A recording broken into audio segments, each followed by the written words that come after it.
human mind cannot comprehend the wisdom of the Supreme.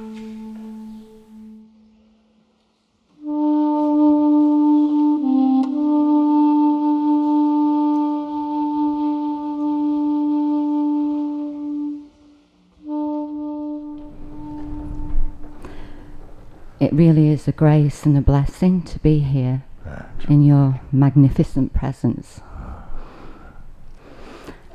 The question that I have is regarding empathy and compassion. Empathy, compassion. Okay.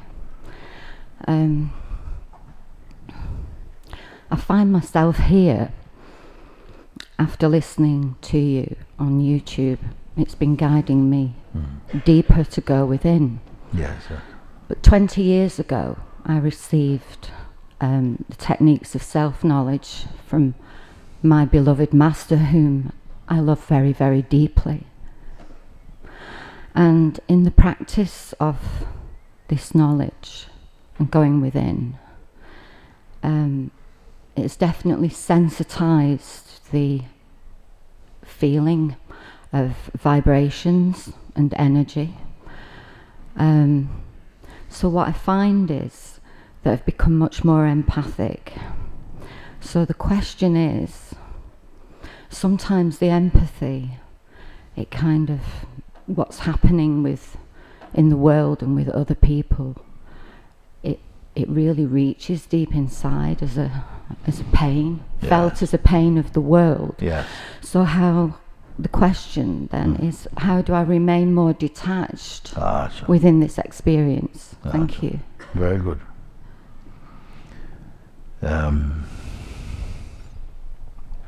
This sensitivity is natural to intelligent being. Once you have recognized self and know I am that self, not as belief but as pure experience, let's put it like that, then compassion is not something you do. My master said also, Papaji say, if the hand puts food in the mouth, should the mouth say thank you to the hand? No, they are one movement. They are one movement. This is compassion. You want to say, I am not doing something to another. It becomes an action expressed from the self to the self. This becomes your own intimate. That is your sensitivity. You see this. You don't have to say that. Outwardly it takes the form, we are doing something for the world and so on, but inwardly you know this is not it is. The self is caring for itself. It's another opportunity to express its beauty, its love to itself, not another. There's no other. You come to see this thing. So at a certain point, of course, when we see pain taking place and it seems like some agonies, something naturally responds to that. But if it goes more further than that, where it starts to be you're seeing suffering here and how can we put a stop to this and so on, then you have traveled too far actually. I want to say this because it is like to say this thing should not be. And I know there's a sensitivity in us that feels, we'd like to see the end of poverty, we'd like to see the end of suffering. It's not going to end. Not like that. It is also an instrument of consciousness that consciousness uses to refine itself. A human mind cannot comprehend the wisdom of the Supreme. At best, something just says it is inscrutable and offers up, you may say, as consciousness, its own sense of independence to the service of that wholeness. It does it, but it does it without any obsession like that. You may say if a sage happens to be passing through some place and suddenly there's an earthquake and buildings have fallen down and people are screaming and trapped, that one, he or she, would go there and be also busy helping to do everything, move and help and do what is done. When the work is done, they carry on. Not with the story oh, I went to this city, it was so terrible, and I don't know what to do, and what's this? No, just like this. Now, this kind of detachment is not uncaring. It's profoundly appropriate. And beyond this, you cannot suffer on behalf of others. It's not a help.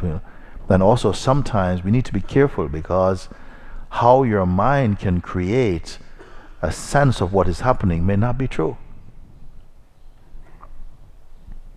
It's quick to show suffering, but some suffering on some level also necessary. We say, but how? Show me how. I don't know. I can show you how.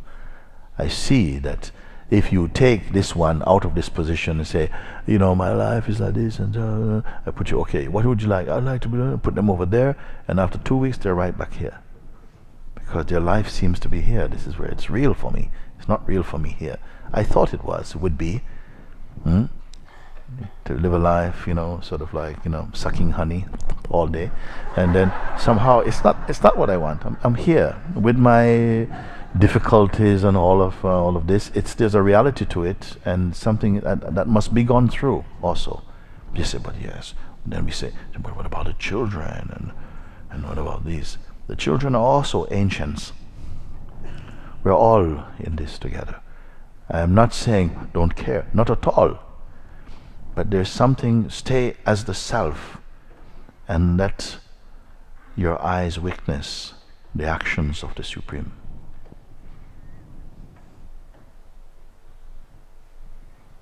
Because your suffering on behalf of others does not help them. And the word suffering also, it's so misused, misunderstood often, because we identify, oh, I wouldn't like that to happen to me. And yes, that is a motivation also to go and to share, to be present, to be true there also. So I cannot put it, I don't want to put it into any kind of shape too much. I just tell you, stay as the self.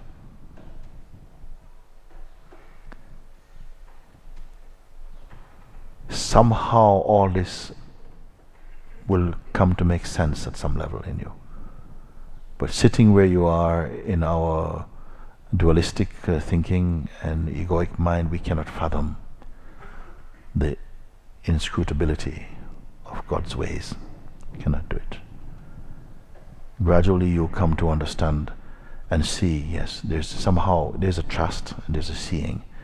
And where there can be help will manifest, because you cannot go by and see a brother or a sister suffering or in some pain and just walk over and say, well, it's nothing, it doesn't exist. No, something compels you, if you're true, to be there, and at least to be present and to look.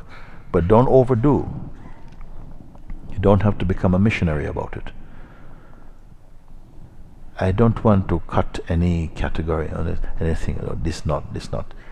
But my purest sharing with you is remain as the self. Remain as the self. And whatever actions come in that moment, they'll be expressed. It's almost the actions of the universe if there's not the person there. The person is not an accurate assessor of what is. And I gave example also one occasion. I always talk about this because I find it such a profound insight in a satsang very much like this that took place some years ago in Bombay. One man stood up after Sri Nisargadatta Maharaj was talking a bit about life, the same topic in fact, and he said, "Sir, I'm listening to you and I trust your words. I'm touched by what you have to say. But if I am to be honest, in my case, I am always experiencing suffering." And the master quickly retorted, he says, "No, it's not true. You're not experiencing suffering. You're suffering, you're experiencing." Yes. You're not experiencing suffering, because suffering is not a thing. You can say, I'm experiencing suffering. It says, you are suffering, you're experiencing, That puts the power right back with him, you see. How you meet what you see is determined by who you think you are also, and the level of wisdom that you have gained, how deep your understanding dwells inside the self of being. Then you'll see that you will not suffer your experiencing. In much the same way as the example I gave, if a sage was walking through some place and there was some catastrophe, some calamity, you will address it, be present with it when what is done is finished, and you will know also when it is finished. Here you know it. Something will say like this, and that body will move along like that. Now others may say, but that's very, how can you be so calm and so unfeeling? But maybe that one is in a purer state of functioning than the one who is just simply crying and screaming in the street.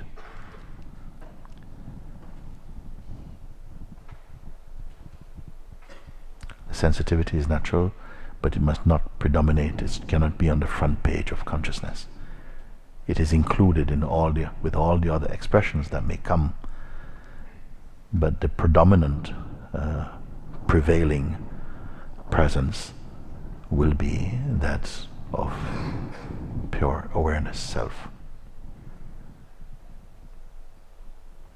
I gave an example some while ago that if suddenly there was some scene where complete devastation, a bomb goes off or something, or whatever, and if we could see angels attending that scene, if you had the eyes to see it, they would not be crying and weeping and terrified.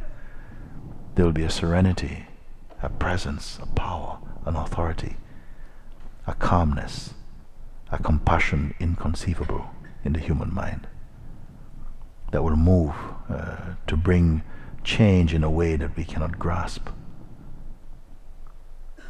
These forces are here. They are part of our own makeup, inner makeup, but we fail to see and to appreciate the potential and the power and the presence of the Supreme, because our eyes belong to somewhere else, are in service to something else. Our projections quite often blind us. We don't have to over-prepare for any calamity. Just be the self. Nothing is as fresh as the self. But while we carry the breath of the whole mind, we'll keep telling you, but you're not doing anything, you're just sitting there, just passing time. So everyone becomes on the treadmill running around. We can't stop. We give no value to silence, to rest in space.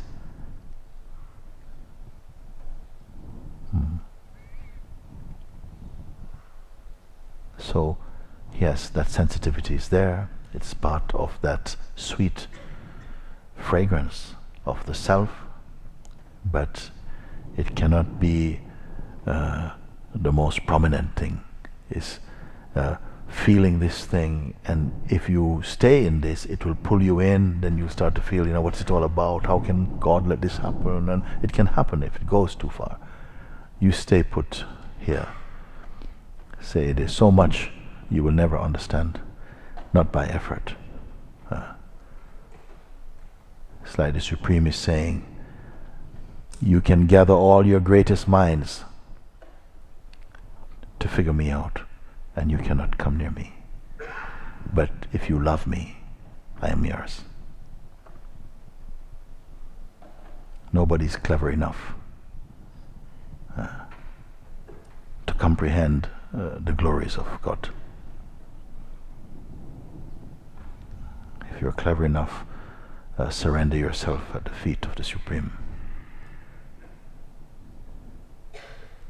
Don't even determine what you think is good for you. Be so complete in your offering, self-offering, as if you can. Even there, grace is the biggest part.